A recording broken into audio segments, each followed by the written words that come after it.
12 quintal 62 kilo कांदा विकला, पण शेवटी हातात काहीच उरलं नाही. उलट 1 रुपया स्वतःच्या खिशातून भरावा लागला. महाराष्ट्रातील एका शेतकऱ्याची वेदना संपूर्ण राज्याला हादरवून सोडते.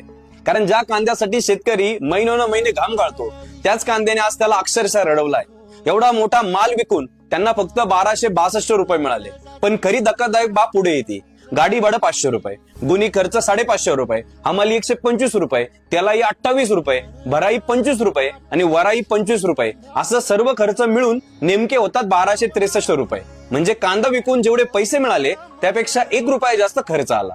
एका बाजूला उत्पादन खर्च दिवसेंदिवस वाढतोय, तर दुसऱ्या बाजूला शेतमालाला योग्य भाव मिळत नाही.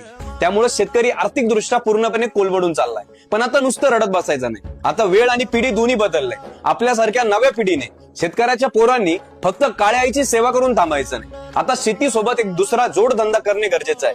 मित्रांनो, मी तुम्हाला व्यवसायाच्या माध्यमातून शेती करता करता तुमचा व्यवसाय मोठा करण्यास मदत करेल. माझ्यासोबत तुमचा स्वतःचा फूड व्यवसाय सुरू करण्यासाठी लगेच मला स्क्रीनवर दिलेल्या नंबरवर संपर्क करा. मी स्वतः तुमच्याशी बोलून तुमचा व्यवसाय सेट करून देईन. चव आहे अस्सल गावरान गुळाची, म्हणूनच भारतातील नंबर 1 जॅगरी प्रीमिक्स आहे लय भारी.